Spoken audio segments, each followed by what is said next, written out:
Deus e quero convidá-los, queridos irmãos, para que também façam parte desta obra. As pessoas me perguntam: Irmão Cecílio, qual a sua profissão? E eu respondo de todo o coração: sou instrutor bíblico, amo esta obra.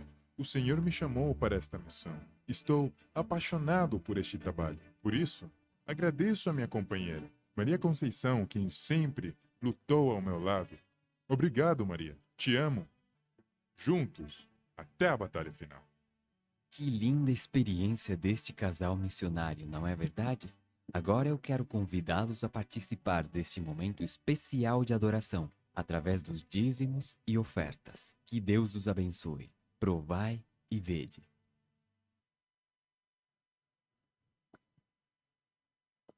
Feliz sábado, irmãos. Como todo sábado, nós temos as orientações a respeito desse momento de adoração através dos dízimos, das ofertas e dos pactos. Nós estamos tendo agora um volume um pouco maior de membros na igreja, Deus seja louvado por isso. E nós estamos organizando sempre por fileiras. Então, começa com essa primeira fileira aqui, do início até o final, e em sequência eu vou aqui da frente liberando as próximas fileiras para que venham aqui até o gasofilácio, ali na frente, e possam adorar a Deus através dos dízimos, ofertas e pactos. Aproveite esse momento para poder adorar a Deus.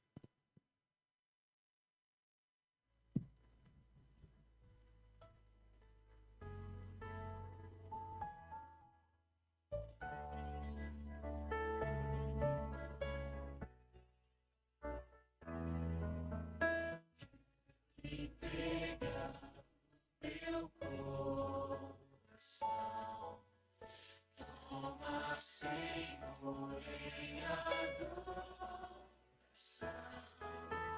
quero entregar tudo que eu tenho, todas as bênçãos provém de Deus, entrego a ti,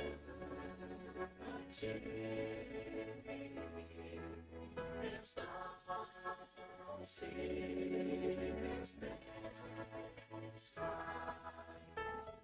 essa segunda fileira.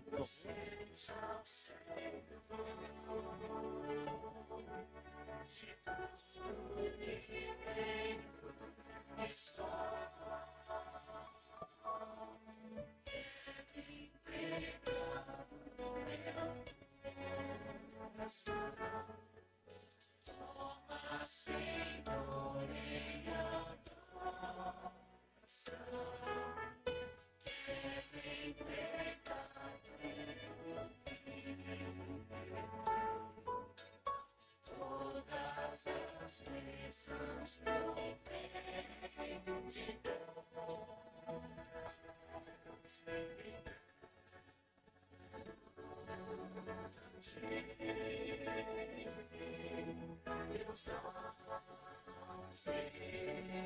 meus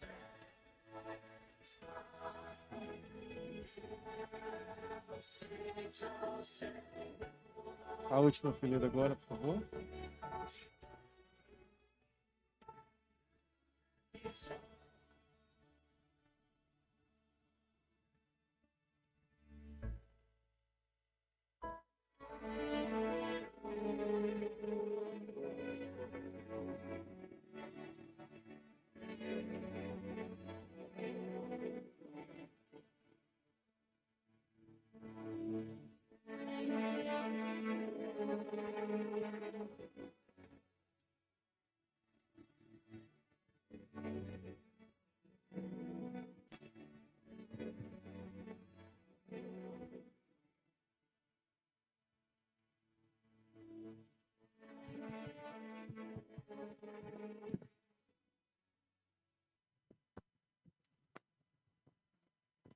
Vamos agradecer a Deus pelas ofertas, pelos dízimos e, finalmente, por estarmos aqui já a igreja quase lotada de irmãos, né?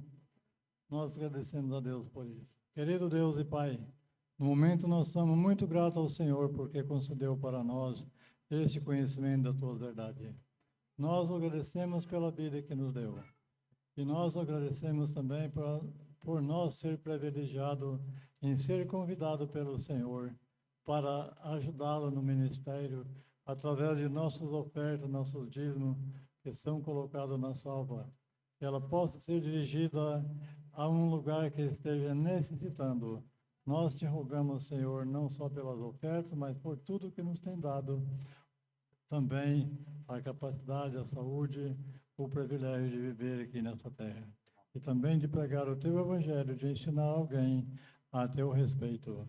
Nós te rogamos essas bênçãos por toda essa igreja, em toda a face da terra, em nome santo de Cristo Jesus, agora e para sempre. Amém.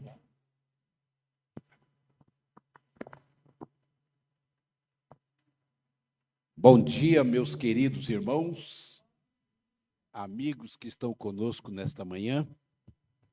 Vocês têm o privilégio de estar na Igreja do Parque Amazônia.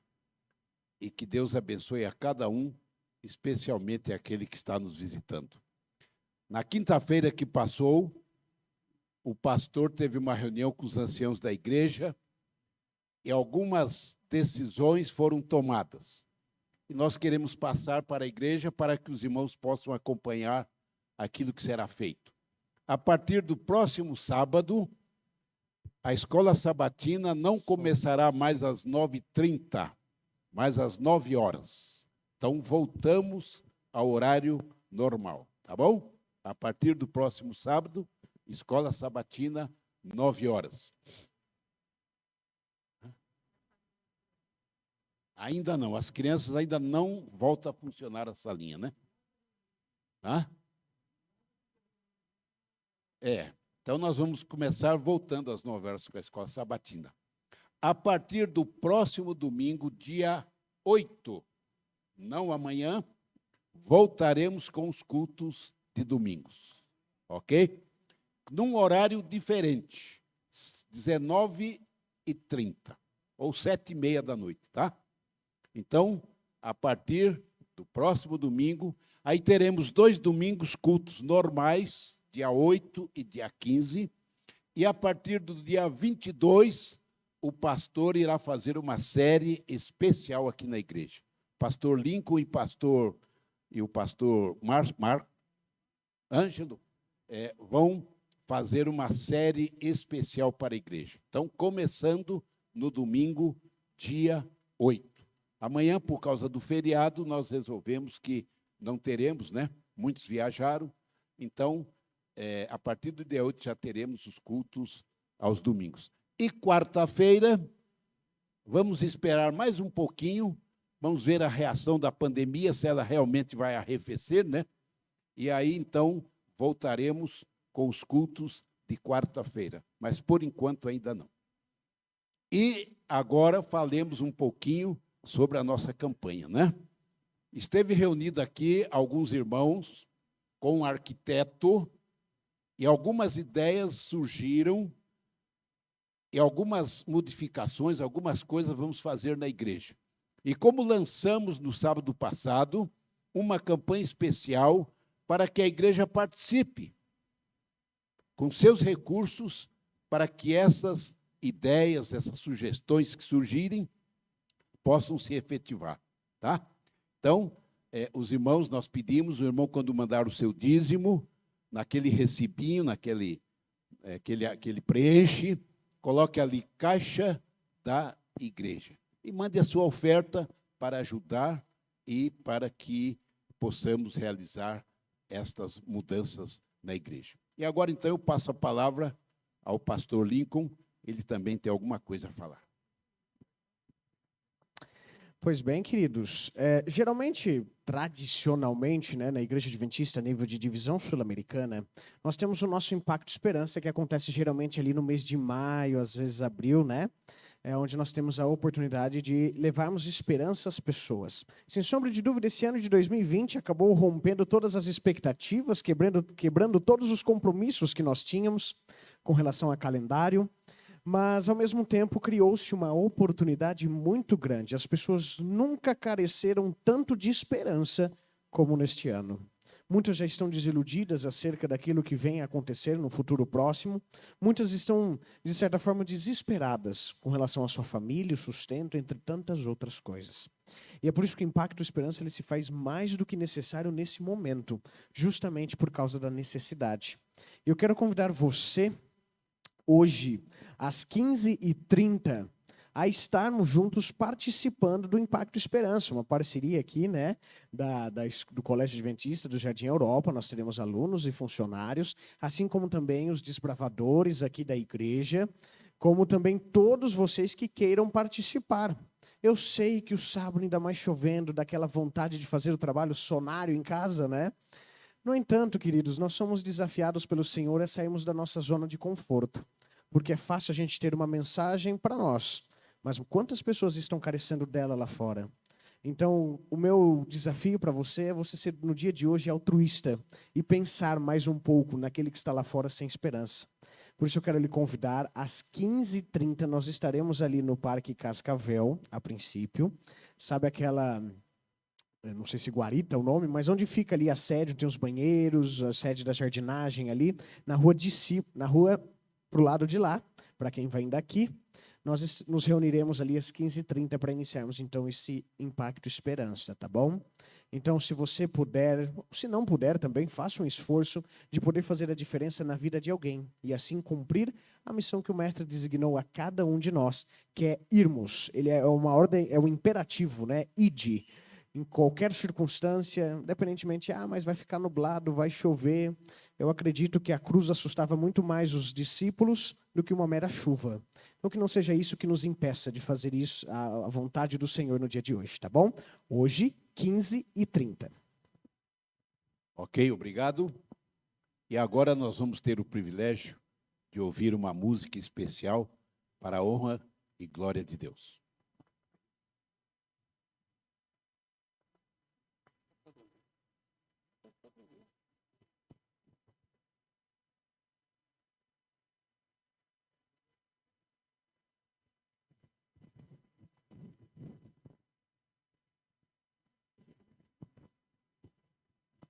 Feliz sábado, irmãos.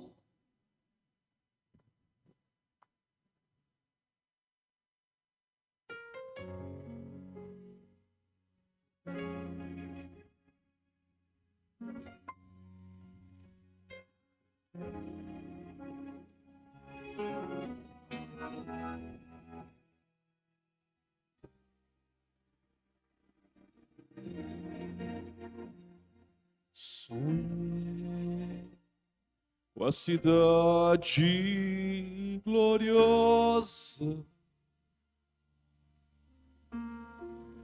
lugar de belezas sem par.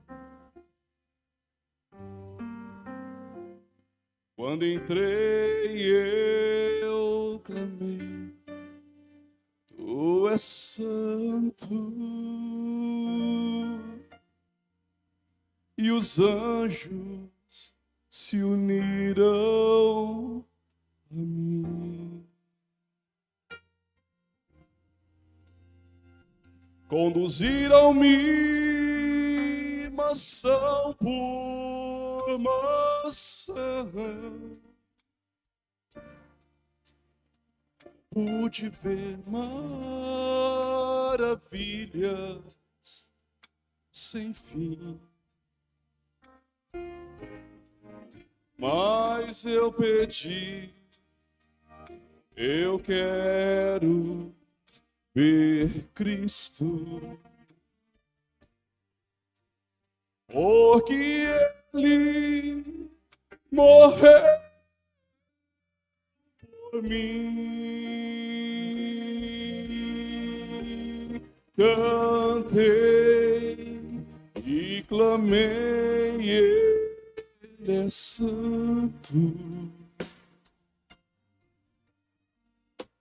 santo. Deus é santo.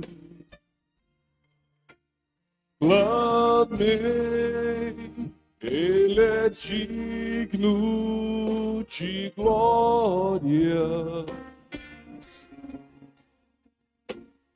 Glórias para o Filho de Deus.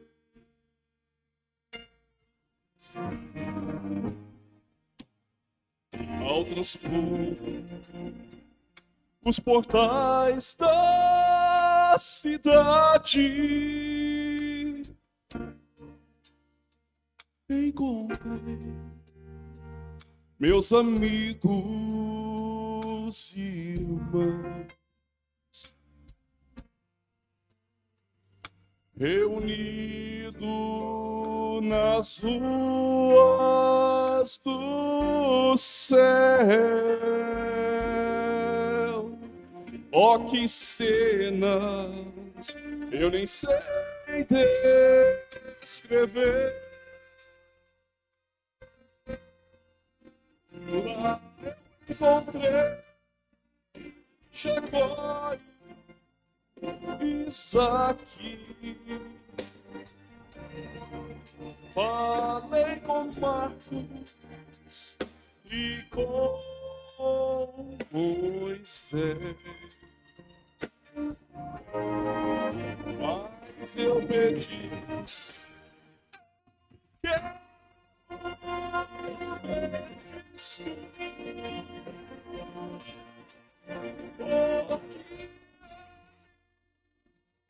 morreu.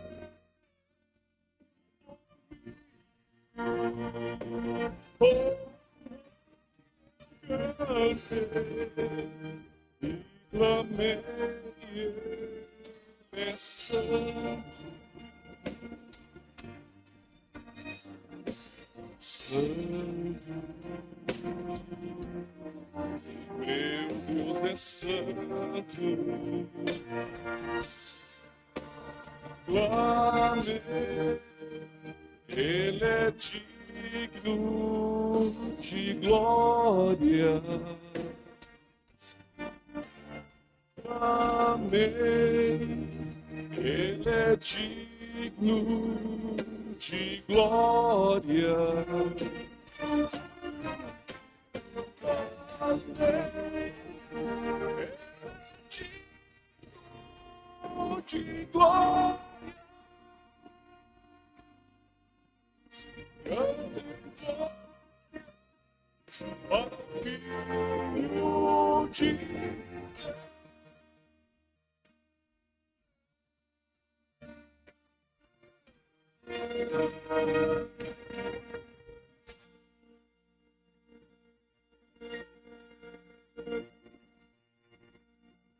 Amém, igreja.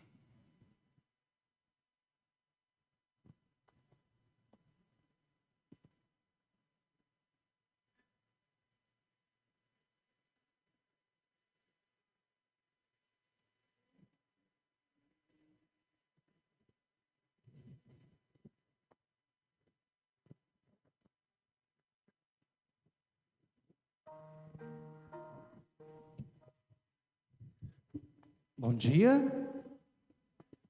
Feliz sábado a todos. Gostaria de convidar aqui à frente o nosso diretor missionário, o irmão Mário. Prepara um microfone para o irmão, por favor.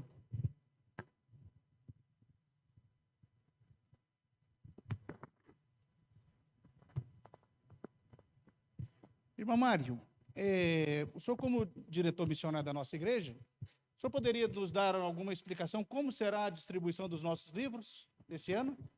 Bom sábado a todos. É uma alegria estar aqui na igreja nesse dia maravilhoso, né? É intitulado O Dia da Esperança. Você vai ser hoje um agente de esperança. Daí onde vocês estão, vocês olhando daí para cá, parece que é um monte de livros, né?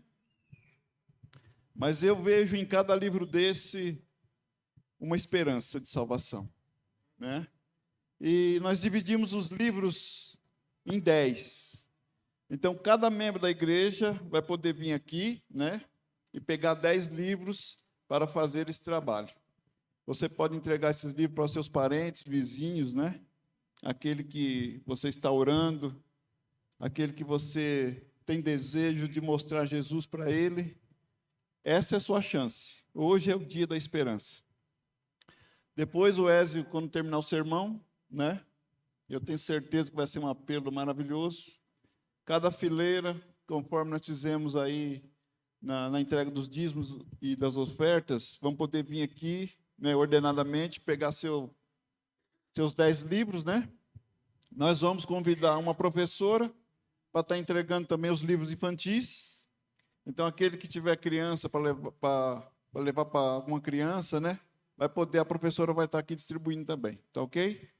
Então, no final, nós vamos fazer uma grande oração e também o Luciano vai estar tirando uma foto aqui, todo mundo com o livro, vai ficar lindo, viu? Vocês vão ficar lindos na foto hoje. Amém. Deus abençoe, amém. Obrigado, irmão Mário.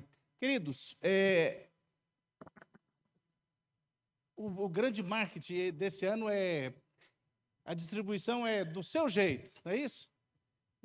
Por causa do problema da pandemia, a igreja em si intitulou A Maior Esperança do Seu Jeito. Como será o seu jeito? Você vai levar os livros à sua casa, você vai ver as pessoas que precisam e você vai distribuir esse livro. O que você pode fazer na sua casa? Você pode dar uma incrementada, né, Mário? Você pode colocar num papelzinho de presente, pode colocar um lacinho, você pode preparar, ornamentar o seu livro e dar de presente para uma pessoa que você vê que realmente está precisando. E olha, eu digo para vocês, nunca houve um tempo tão grande em que as pessoas esperam e precisam tanto de uma esperança. O povo está vivendo muito sem nenhuma esperança. E este talvez seja o momento mais oportuno para isso. Eu tenho certeza que esse livro, ele não tem poder para converter ninguém, mas o Espírito Santo tem.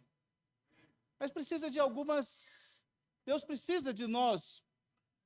E Ele deseja que nós possamos envolver na obra. Foi sempre assim. Quando Deus queria que o mar abrisse, Ele pediu que Moisés levantasse o cajado e o mar abriu.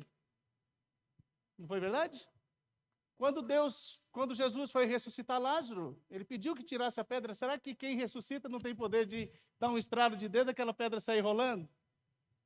É sempre assim. Deus sempre precisa que nós façamos a nossa parte. Eu espero que possa ser de grande proveito para a pessoa que vai ler esse livro. Cada dia que passo, eu me torno um admirador a mais dessa mulher, Ellen White. Queridos, eu gostaria de fazer primeiramente uma oração com você, para que nós pudéssemos abrir a palavra de Deus.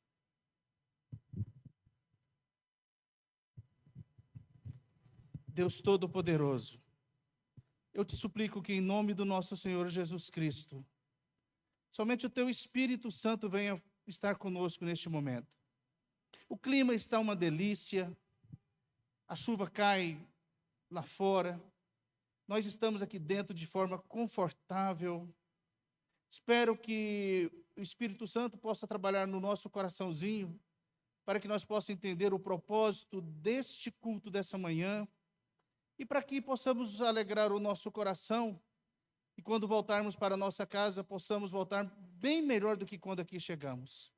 Por isso, desde já, o Senhor assume esse púlpito, e o Senhor toma posse do teu filho que aqui está, em nome de Jesus. Amém. Amém. Queridos, como eu disse para vocês, que estamos passando por tempos em que os aspectos social, político, saúde e espiritual também, nunca teve num momento tão crítico da história. Nós estamos passando por uma situação onde a gente olha uma pandemia que parece que não resolve esse problema, né? Quando a gente começa a sentir um pouco mais de conforto, sabendo que está diminuindo a morte, pelo menos aqui no Brasil, a gente vê outros países retornando dessa segunda onda. Isso bate uma insegurança, bate um medo, bate um desânimo, uma tristeza em todos os aspectos. A economia vira um desastre, e quando a economia vira um desastre, vocês sabem que tudo fica caro, dificuldade financeira, muitas pessoas morrem de fome, e por aí vai. Então, por isso, às vezes a gente olha, e principalmente aqueles que não têm a esperança que eu e você temos, que é de um dia glorioso, ver Jesus voltar, de um dia podermos viver uma vida eternamente, nós ainda temos essa esperança de que tudo isso é sinais da volta de Jesus Cristo. Eu não quero cometer um erro como no passado os nossos outros irmãos cometeram de marcar data, mas nunca senti no meu coração tão fortemente como agora de que Jesus está muito pertinho de voltar. Porque essa grande esperança, ela não pode morrer no nosso coração. E se tem um tema que eu amo falar, é sobre a volta de Jesus, porque eu vivo para isso. Agora, imagina aquela pessoa que não tem esperança, que não tem esse conhecimento que nós temos das Escrituras, do que está acontecendo. Muitas pessoas estão se suicidando, muitas pessoas estão perdendo a esperança. E é nesse grande momento em que Jesus se levanta e diz: eu sou a maior esperança. E qual é essa maior esperança? É a volta de nosso Senhor Jesus Cristo. Não tem esperança maior do que a gloriosa volta de nosso Senhor Jesus Cristo. Eu quero fazer um apelo para você. Eu quero fazer um pedido de dentro do meu coração para você neste momento. Segura firme, não vá embora. Nós vamos ter um momento muito especial aqui no final. E eu não quero que você vá embora. Segura firme. Queridos, eu gostaria de falar um pouquinho, na verdade, vou fazer uma explanação da história da humanidade com alguns discípulos sobre a volta de Jesus Cristo. Eu quero falar um pouquinho sobre os discípulos, os apóstolos de Jesus Cristo. Todos eles, pregavam como se Jesus Cristo fosse voltar nos seus dias. Todos. Jesus Cristo veio, cumpriu a função dele. Passou tempo com os seus discípulos, ensinou, deu orientações. Jesus Cristo, então, teve que ir para o céu, porque senão o Consolador não poderia vir. E quando Jesus foi ao céu, o Espírito Santo ficou conosco e está conosco até os dias de hoje. Então, aqueles discípulos, os apóstolos principalmente, eles pregavam com tanto fervor de que Jesus voltava ainda no tempo deles.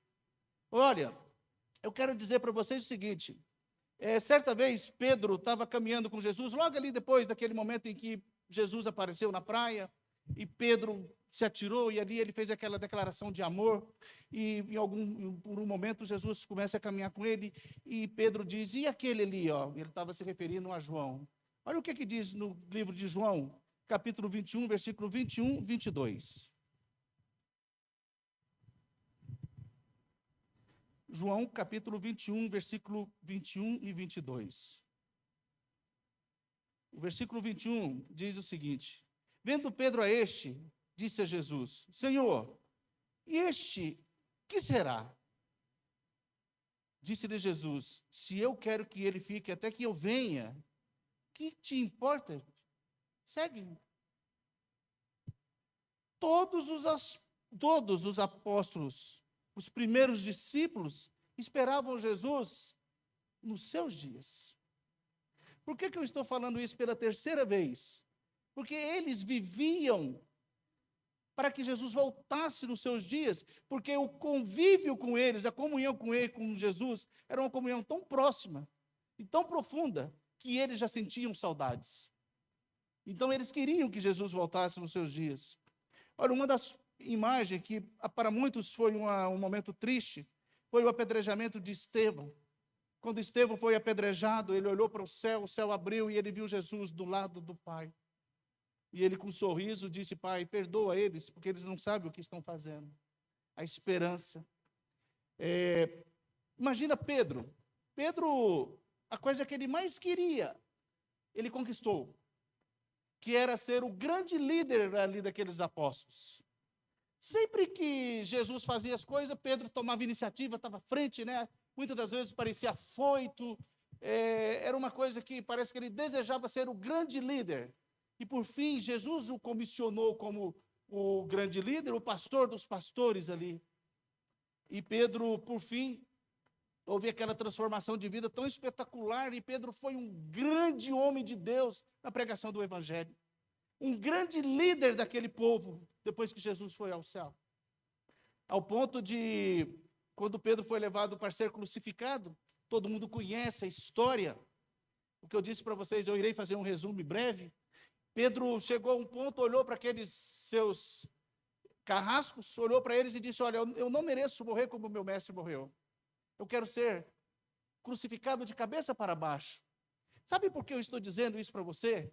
Você consegue imaginar, você olhar para aquelas pessoas que vão te crucificar, que vão te colocar na pior morte que já houve até hoje, e você olhar para eles e falar: olha, eu não mereço morrer como meu mestre, eu quero morrer de cabeça para baixo. Você imaginou o impacto que isso tornou na vida daqueles algozes? O impacto daquele momento em que estava tudo preparado. Eles falam: não, de cabeça para baixo. Aquilo foi uma demonstração de fé, de amor, de esperança tão grande de Pedro, que possivelmente, um dia na eternidade, nós podemos ter uma resposta sobre isso. Como foi, talvez, a transformação de um daqueles carrascos ali. No livro de 1 Coríntios, o capítulo 15, uma outra prova de que eles pregavam com tamanha intensidade que Jesus voltasse nos seus dias. Está escrito aqui no 1 Coríntios capítulo 15, nós vamos ler o versículos 51 e 52. A minha tradução diz aqui o seguinte: Eis aqui vos digo um mistério. Na verdade, nem todos dormiremos, mas todos seremos transformados. No momento, no abrir e fechar de olhos, ante a última trombeta, porque a trombeta soará, e os mortos ressuscitarão incorruptíveis. E aí Paulo diz: e nós seremos transformados. A pregação de Paulo, a pregação dos discípulos, a pregação dos apóstolos, seja qual for um deles, nunca foi para um futuro longo. Sempre foi para um prazo curto. Nunca houve uma pregação que dissesse: olha, arrependa-se daqui 10 anos, daqui 20 anos. Hoje é o dia da salvação. Se hoje ouvirdes a minha voz, não endureçais o vosso coração. Sempre a mensagem foi para os seus dias, para o seu momento, para aquele momento oportuno. Paulo, irmãos, nunca perdeu a esperança de que Cristo voltasse em seus dias. Nunca. Paulo nunca perdeu uma oportunidade. Em todos os momentos que ele era levado para ser dialogado ou para ser condenado, ele sempre olhava para aquelas pessoas com grande amor para a conversão daquelas pessoas. E lá em 2 Timóteo, capítulo 4, versículo 8, ele fala lá no momento em que ele sabia que ele seria decapitado, ele mesmo assim não perdeu a esperança, ele tinha uma esperança no seu coração muito além daquilo que imaginamos. Desde agora a coroa da justiça me está guardada, a qual o Senhor juiz justo me dará naquele dia, e não somente a mim, mas também a todos os quanto o amarem a sua vinda. Você consegue imaginar que alguns minutos, ou sei lá, que momento em que ele escreveu isso aqui, mas eu acredito que foi um momento próximo da sua morte, ele ainda com essa esperança, ele tem forças ainda para escrever, e na esperança de que, mesmo ele morrendo, Jesus vai voltar próximo. Vai estar ali pertinho. Você consegue imaginar João, aquele que o próprio Jesus disse que se ele quisesse, ou se talvez ele nem morreria até que Jesus voltasse. Sabe, irmãos, você consegue imaginar João, ali na ilha de Pátima, bem velhinho mesmo, bem velhinho. E lá em 3 João, capítulo 1, versículo 14 e 15, ele fala assim, ó: espero, porém, ver-te brevemente, e falaremos face a face. Paz seja contigo. Os amigos te saúdam. Saúda os amigos por nome. Esperança de que Jesus voltasse nos seus dias. Os primeiros conversos, logo quando houve o grande Pentecoste, tem ali aquela história de Atos capítulo 2, que todas as vezes em que eu leio este capítulo e alguns versículos, que são os versículos da conversão daquelas quase 3.000 almas naquele dia, e logo em seguida a gente começa a ler ali do versículo 44 até o 47, e a gente vê o grande reavivamento daquele povo. Essa é a igreja que eu sempre sonhei na minha vida. Essa é a igreja que um dia eu ainda espero ver concretizada em nosso tempo, porque a Bíblia diz que muito próximo de Jesus voltar, vai haver um grande reavivamento como nunca houve. Então você consegue imaginar quando chegarmos a um ponto em que lá Atos capítulo 2, o versículo 44, eles começam dizendo assim: e todos os que criam estavam juntos, e tinham tudo em comum, de sorte que foram batizados os que de bom grado receberam a sua palavra, e naquele dia agregaram-se quase 3.000 almas, e perseveravam na doutrina dos apóstolos, e na comunhão, e no partir do pão, e nas orações, e em toda a alma havia temor, e muitas maravilhas e sinais se faziam pelos apóstolos. E vendiam suas propriedades e bens, repartiam com todos, segundo cada um havia esse mister. E perseverando, unânimes todos os dias no templo, e partindo o pão de casa, comiam junto com alegria e singeleza de coração, louvando a Deus e caindo na graça de todo o povo. E todos os dias acrescentavam o Senhor à igreja aqueles que o haviam de salvar. A gente que estamos na igreja um pouquinho mais tempo que os outros, a gente olha isso aqui, e se não tivermos muito firme na palavra de Deus, muito enraizado, a gente olha isso como uma utopia. Sabe, irmãos? Porque eu nunca vivi um reavivamento como esse. Espero, de todo o meu coração, viver. Mas por que será? Por que será que eles tinham essa comunhão tão grande? Porque a esperança deles é que Jesus voltasse nos seus dias. Por isso esse grande reavivamento. Agora, queridos, escutem aqui. Olha aqui para mim um pouquinho. Olha aqui para mim. Nós vamos falar de um personagem agora. Um personagem muito pouco falado de forma positiva. Às vezes é lembrado muito mais de forma negativa. Nós vamos falar um pouquinho agora de como foi a vida de Tomé. Porque todas as vezes que expressam a palavra Tomé, expressa-se negativo. Uma coisa que se tornou um ditado popular é que, igual São Tomé, tem que ver para crer. Negativo. A gente pôde constatar a situação de Tomé. Quando Jesus apareceu pela primeira vez, Tomé não estava junto. As mulheres foram até Tomé e disseram: olha, o Senhor apareceu para nós. E ele disse: eu não acredito. Ele realmente era muito incrédulo mesmo. E depois apareceu para os discípulos e ele não estava junto. E ele disse: eu não acredito, eu só acredito se eu tocar nas suas mãos, na sua ferida. E então um dia ele estava reunido com os discípulos, trancado em um pináculo, como se fosse uma igreja. Eles estavam ali orando, trancado, reavivando e esperando a descida do Espírito Santo. Estavam se preparando para o grande evento que iria acontecer, que era o mundo ser comandado e ser guiado por eles. Jesus então aparece. E quando Jesus aparece, Jesus olha para Tomé e ali diz: Tomé, vem cá, toca aqui, ó. Sou eu mesmo, carne e osso. Qual foram as palavras de Tomé para Jesus? Uma das coisas mais lindas do mundo. E Tomé respondeu e disse-lhe: Senhor meu e Deus meu.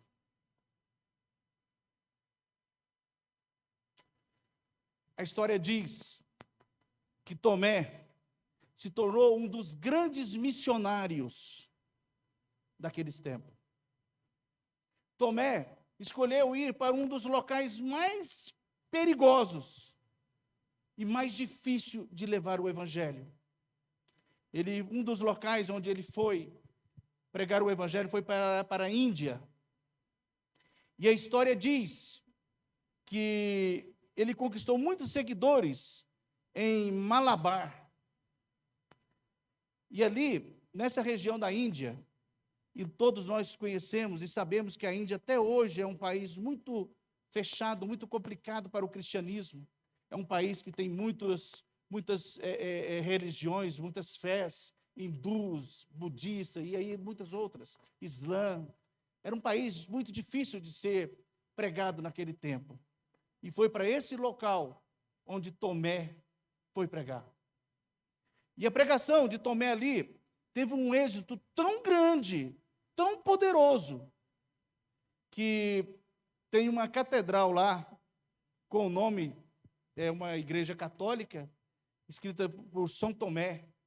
É uma igreja onde, na Itália, todo dia 3 de junho, é comemorado como o dia do São Tomé, festejado pelos católicos. E a história diz que milhares de pessoas se converteram ao cristianismo. Milhares de pessoas se converteram ao cristianismo através de um ex-incrédulo, que até então não tinha nada mais de incredulidade mais no seu coração. Tinha o quê? Comunhão com Cristo, comunhão com Deus, desejo de ver o meu Deus, Deus meu, de novo, novamente, pessoalmente. E a história diz que ele foi morto pelo rei de Milapura, na cidade indiana de Mastras, onde fica no Monte São Tomé, onde tem a Catedral São Tomé. A história diz que ele estava orando.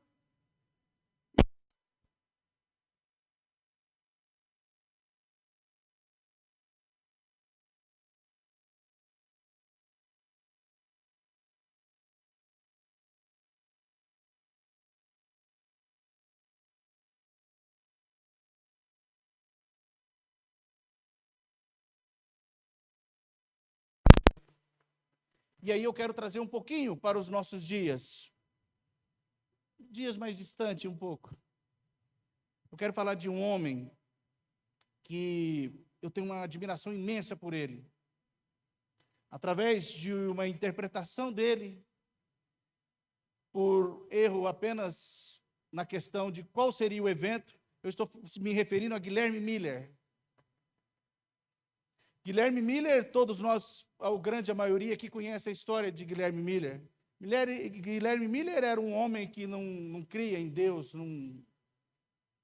era um homem que não tinha vocação para ser um missionário. Mas Deus usa esse tipo de pessoa que não acredita, que não crê, e fala, olha, eu vou fazer como um grande homem a pregação do Evangelho. E Guilherme Miller, nós conhecemos, foi um grande estudioso da Bíblia, da Palavra de Deus. Durante 12 anos, ele literalmente quase comeu o livrinho, que é a Palavra de Deus. Ele baseou no livro de Daniel, principalmente ali na mensagem de 2.300 tardes e manhã, e começou os estudos. E ele começou a perceber que tinha alguma coisa diferente naquelas 2.000 tardes e manhã. E o santuário seria purificado. Ele, então, juntou-se com alguns estudiosos e essas pessoas começaram a chegar à conclusão e começaram a colocar algumas datas de que aquele dia daria as 2.300 tardes de manhã, ou seria 2.300 anos, de acordo com os estudos deles. E se você começar a ler o livro, que fala mais sobre a vida de Guilherme Miller, você vai ver que muitas pessoas agregaram a ele, a pregação dele. Muitas pessoas aceitaram a pregação de Guilherme Miller. E quando houve o grande desapontamento, que foi no dia 22 de outubro de 1844, já era quase quase meio milhão de pessoas, ou seja, mais de 500 mil pessoas já o seguiam. E uma dessas pessoas que o seguiam, que se converteram através dos seus estudos, foi Tiago White e Ellen Gold, que depois se tornou White. Sabe, irmãos? Mas o que ele sempre dizia no seu coração, eu quero ler para vocês um trechinho, E esse trechinho eu peguei daquela meditação nossa que a gente faz do pôr do sol. No dia, aqui diz o seguinte: a inabalável confiança de Miller no breve retorno de Cristo, mesmo depois do grande desapontamento de 1844, breve retorno de Cristo, continuou até a sua morte, que foi no dia 20 de dezembro de 1849. Na manhã do último dia da vida de Miller, ele não conversou com ninguém, mas disse: Ele é poderoso para salvar. O que eu quero estar lá. Vitória, vitória. Vencida a morte. Às 15h05, deu seu último suspiro. Apesar de nunca ter sido um adventista do sétimo dia, Miller conhecia muito sobre a volta de Cristo e não se permitiu ser surpreendido pelo conhecimento. Essa pode ser nossa maior tragédia como adventista. Aqueles que de nós, se chegarem a perder a salvação, terão sido surpreendidos pelo evento que mais conheciam. Não basta conhecer a doutrina da volta de Cristo, devemos também conhecer a pessoa de Cristo. Você consegue imaginar aquele grande líder, onde liderava ali mais de 500 mil pessoas, e houve então aquele grande desapontamento? Era para ele ter, como se diz, chutado o balde, não é verdade? Era para ele ter totalmente desanimado. Você consegue imaginar Guilherme Miller não poder sair na rua? As pessoas olhando para ele, muitos daqueles que venderam suas propriedades e doaram para os outros, perderam fazendas. As pessoas olhavam para Guilherme Miller e falavam: você é um falso profeta, você é um mentiroso. E ele permanecendo firme na convicção da breve volta de nosso Senhor Jesus Cristo. Outra pessoa que também foi o grande pioneiro da Igreja Adventista, Tiago White. Tiago White nasceu em 4 de agosto de 1821. Ele era de uma família pioneira inglesa e foi o quinto dos 9 filhos. Aos 15 anos foi batizado em uma congregação em que os seus membros o intitulavam apenas como cristãos. Ele casou-se com Ellen Gold Harman aos 25 anos. E a Bíblia diz aqui, a história de Tiago White começa a contar as dificuldades que esse homem viveu. Que dificuldades esse homem teve? Se hoje nós temos uma escola sabatina, foi méritos deste homem, que com a miséria do seu salário e com a doação de algumas pessoas, conseguia imprimir alguns impressos, que naquele tempo era muito caro. Era muito caro. Mas com dificuldade, criou-se então a escola sabatina. Também, com o envolvimento dele na obra de Deus, surgiu-se então a Igreja Adventista do Sétimo Dia, e através do seu trabalho, ele também ajudou muitíssimo a obra do Senhor.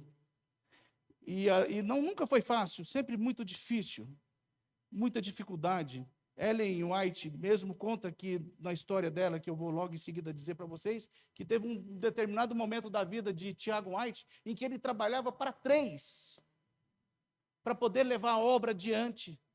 E em determinado momento ele entrava para dentro das florestas, e quando ele voltava, a roupa dele era tão esfarrapada que parecia que estava vindo de uma guerra. Era só roupa costurada, era uma pobreza absoluta, uma pobreza grande que eles viviam. Às vezes a pessoa pensa: Ellen White, Tiago White. Gente, esse povo viveu uma vida muito difícil. Não foi fácil, não. Você consegue imaginar você abrir uma nova igreja, ter que montar num lombo de um cavalo ou numa carroça, e para você viajar aí 50 quilômetros, você tinha que ficar 2, 3, 4 dias numa viagem? Sofrimento. Tanta doença que esse povo passou, tanto Ellen White como os seus filhos que veio falecer alguns. Vida difícil. Vida difícil. Mas nunca perderam a esperança da breve volta de nosso Senhor Jesus Cristo. Eles viviam para isso. E eles viviam por isso. E hoje a mensagem chega até nós com mais conforto, com mais inspiração, porque pelas inspirações divinas que Deus deu para ela, ela às vezes nos consegue fazer enxergar coisas que às vezes nós não estávamos enxergando. Uma grande mulher, Ellen White. Olha, irmãos, eu poderia estar aqui citando um exemplo para vocês de muitas outras pessoas que trabalharam na obra do Senhor, que foram pioneiros. Eu poderia transcorrer até os nossos dias tantas pessoas que talvez ficaríamos aqui um dia todo citando um exemplo de pessoas que foram homens e mulheres de Deus, que nunca perderam a esperança de que Jesus Cristo voltaria. Mas tem um texto bíblico que diz aqui, lá em 2 Pedro, capítulo 3, versículo 9, diz o seguinte: não retarda o Senhor a sua promessa, como alguns a julgam demorada. Pelo contrário, ele é longânimo para conosco, não querendo que nenhum pereça, senão que todos cheguem ao arrependimento. Esse talvez seja o grande motivo porque Cristo ainda não voltou, porque o amor de Deus por mim, por você e por aqueles que ainda não conhecem é tão grande que ele ainda vai retardando. Recentemente, um sobrinho meu veio de Lisboa, passar alguns dias aqui, e ele retardou a sua volta por 3 vezes.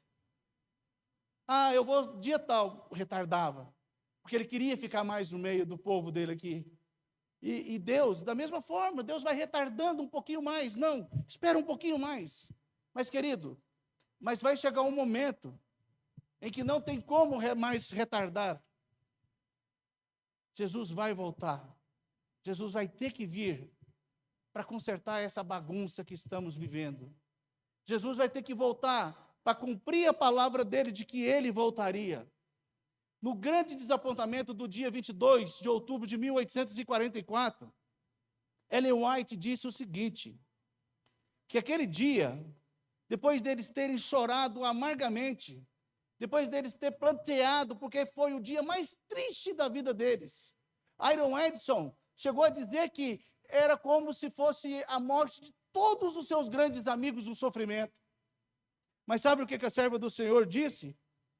Que o dia do grande desapontamento, depois de muito choro, tristeza, por Cristo não ter vindo, ela fez uma declaração de que o dia foi o dia mais feliz da vida dela. Momentos antes de Jesus voltar, eles tinham tudo em comum. Eles eram todos um só povo. Eles ali não tinham vaidade, não tinha mais rico, não tinha mais pobre, porque os povos ricos dividiram a sua fortuna com os outros. Eles tinham tudo em comum. Por isso, aquele dia antes da grande decepção foi o dia mais feliz da vida dela. Tem também a história de Carlos Fritz, que havia morrido uma semana antes no batismo, no ar frio, porque aceitou Jesus Cristo como seu Salvador, pegou uma pneumonia e morreu. Neste momento, as pessoas velando Carlos, os pastores chegavam, confortavam sua esposa e seus 2 filhinhos, que ela já tinha perdido 3 filhos também. Conforta aquela senhora e aqueles 2 filhos com um sorriso. E eu posso imaginar que talvez algum pastor, ou quem sabe o próprio Guilherme Miller, chegou, abraçou aquela senhora, botou ela no peito dele e disse: não chore, querida irmã, daqui 7 dias Carlos vai ressuscitar.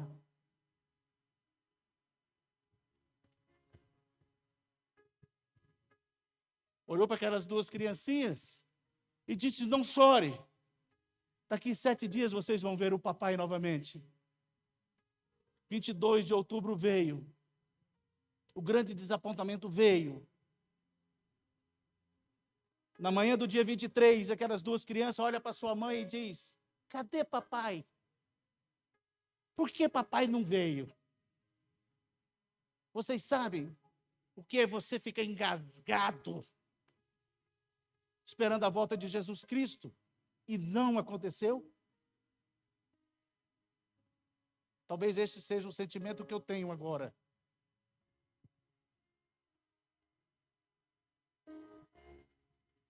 Tem dias em que a gente sente vontade de largar tudo. E a gente olha para o céu e fala: cadê o Senhor? O Senhor não está demorando muito? E a gente vai vendo pessoas que a gente ama tombando. Tem como você projetar aquela imagem aí, irmão?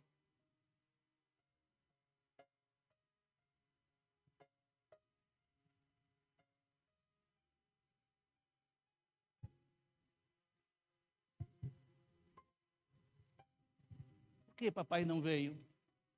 Por que Jesus não voltou ainda? Talvez essa seja uma pergunta que a gente está fazendo no nosso coração até hoje. Por que o Senhor não voltou? O que mais precisa acontecer? O que mais precisa? Olha, queridos irmãos, eu tenho certeza que Jesus vai voltar muito em breve.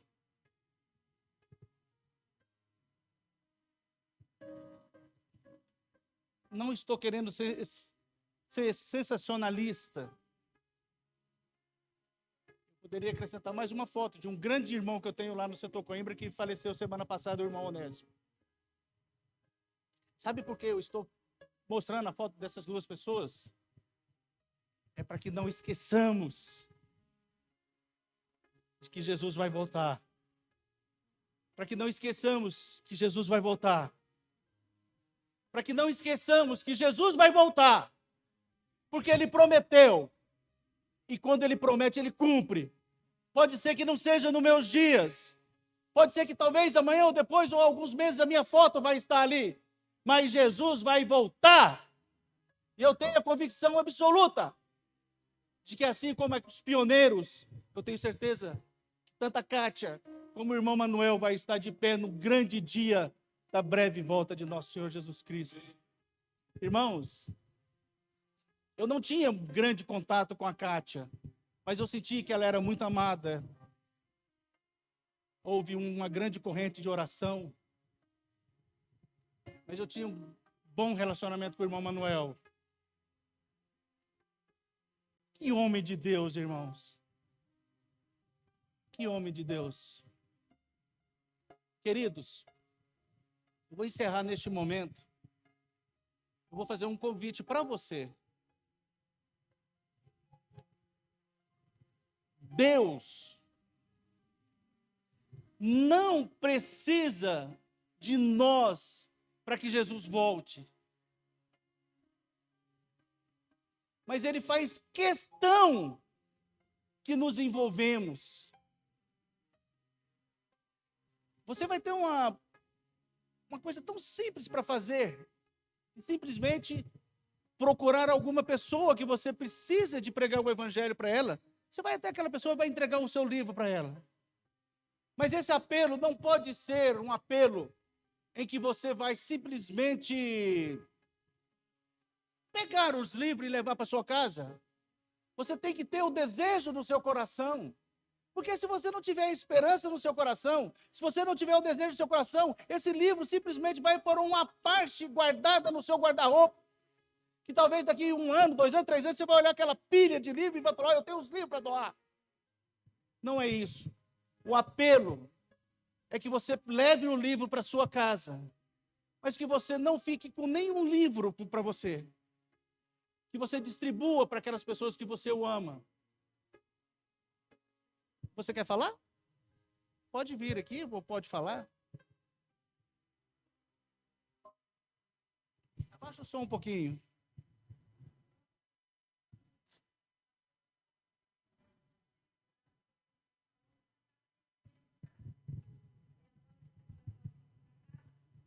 Esse projeto é um projeto independente do pastor Lincoln. O projeto da igreja, desses livros que estão aqui, é para que você leve, é por isso que diz o tema, do seu jeito. Se você não quiser distribuir todos os livros hoje, você pode guardar em algum momento durante essa semana, você vai encontrar alguém que você vai ter a oportunidade de você entregar o livro. Também sim, tá bom? Então assim, o desejo é que você venha aqui, e você venha de forma ordenada, assim como é os dízimos e as ofertas, você vai levantar dessa fileira, vai vir, vai voltar para o seu banco, e de forma ordenada. Enquanto nós vamos cantar uma música, está pronto lá? Tá? Nós vamos cantar um hino aqui, e você de forma espontânea vai levantar. Se você quer levar os livros para sua casa, você simplesmente vai vir aqui, pegar um pacotinho de livro desse, voltar para o seu banco e sentar, e aguardar o final do culto. Os das crianças, as professoras depois vão... Ah, tá. O irmão Elias depois vai entregar para as crianças. Então vamos cantar o hino? E você venha, mas venha com esperança de que Jesus está muito pertinho de voltar. E quem sabe nós vamos ser surpreendidos dele voltar no nosso tempo. Se por acaso ele não voltar no nosso tempo, vamos dormir muito pouco. Vamos colocar em pé e de forma ordenada, cada fileira levanta e venha.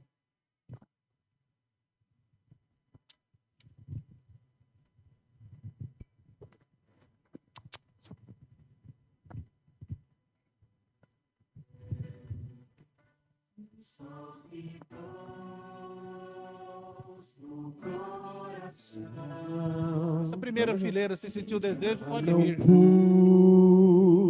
Te suportar,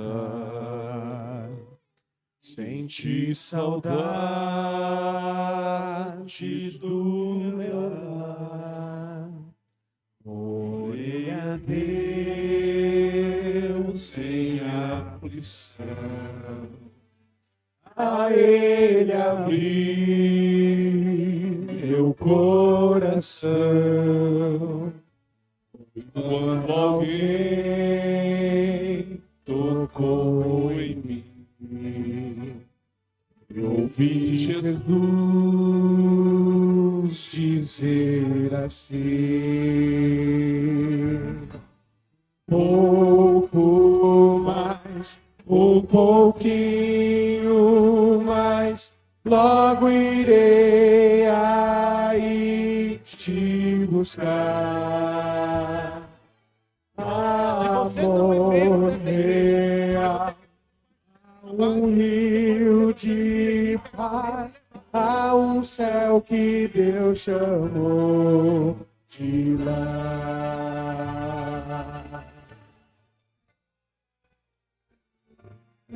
Uma vez amanhecer, o sol da fé em mim nasceu, e quando penso existir,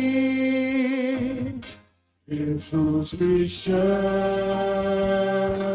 e diz assim: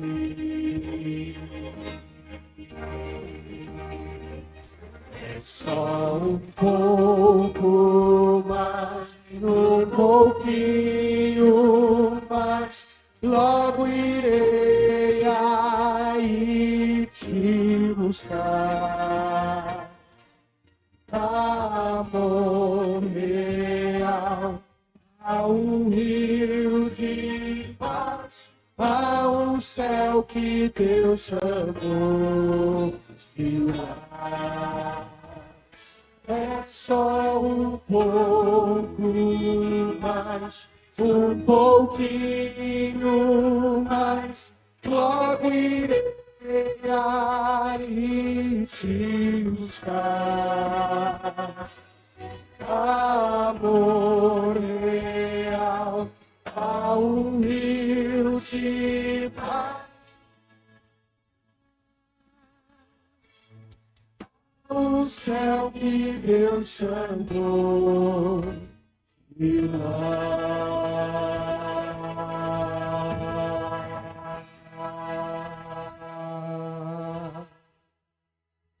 Amém? Amém. Ainda tem alguns livros. Se você não é membro dessa igreja e quer participar desse projeto, você pode vir aqui pegar os livros. Tenho certeza que Deus vai te usar para um propósito.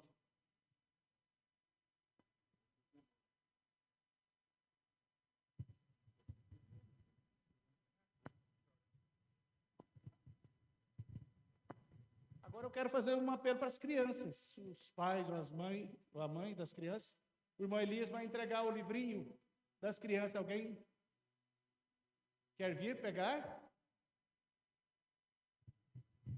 Gostaria que os irmãos esperassem um pouquinho, não saia, queridos. Vamos fazer oração, vamos encerrar o culto. Preciso que vocês fiquem só mais um pouquinho na igreja. Chegou a hora de adorar ao Senhor. Já estamos encerrando. Hora de ouvir do seu amor. Lindas histórias que vem ensinar a sempre em Deus confiar. Chegou a hora de adorar ao Senhor. Chegou a hora de ouvir do seu amor. Venha, amiguinho, comigo sentar e vamos quietinhos ficar, prestando atenção.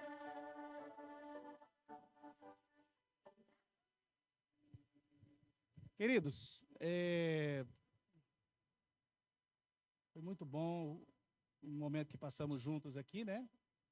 Nós precisamos tirar algumas fotos, né, Luciano? Eu queria que você que está com o livrinho, o Luciano vai preparar aqui para tirar umas fotos, não sei se vai fazer uma filmagem também. Queria que você levantasse o livro que você pegou para que a gente pudesse promovê-lo. Você coloca em pé, porque nós já vamos fazer a oração. Levante bem alto. Aí, que bênção. Vocês imaginam o tanto que está lindo. Mais uma. Irmãos, nós vamos orar neste momento, mas eu quero falar só mais uma coisinha. Deus, assim como Jesus, se Adão tivesse perseverado, Jesus poderia ter vindo e morrido somente por Eva. Se uma pessoa se converter através da orientação deste livro e do Espírito Santo, tudo aqui será válido. Tá bom? Então, não se preocupe para quem você vai entregar. Simplesmente entregue. E o Espírito Santo vai fazer o trabalho. Tá bom? Agora nós vamos orar para podermos ir embora. Deus Todo-Poderoso, muito obrigado por essa manhã que passamos aqui na tua igreja. Obrigado pela escola sabatina, obrigado pelo culto. Obrigado porque a igreja aqui do Parque Amazônia nos proporcionou este momento de podermos pegar este material e desenvolvermos o nosso talento, os nossos dons, e poder, meu Pai, falar um pouquinho mais do amor de Cristo para aquelas pessoas que estão sem esperança. Como diz o título desse livro desse ano, a maior esperança. E essa grande esperança é a volta de nosso Senhor Jesus Cristo. Por isso, Pai amado, que o Senhor possa ungir cada um dos nossos irmãos que aqui estão agora com o poder do Teu Espírito Santo. Que quando Ele entregar este livro para essas pessoas que vão receber esses livros, que se for da Tua vontade, eu sei que elas possam se orientar e que possa se converter, meu Pai. E que possa agregar a sua igreja. Muito obrigado pelo esforço de todos. Muito obrigado pelo Teu carinho. Nos leve para a nossa casa com segurança. Em nome de Jesus. Amém, Senhor.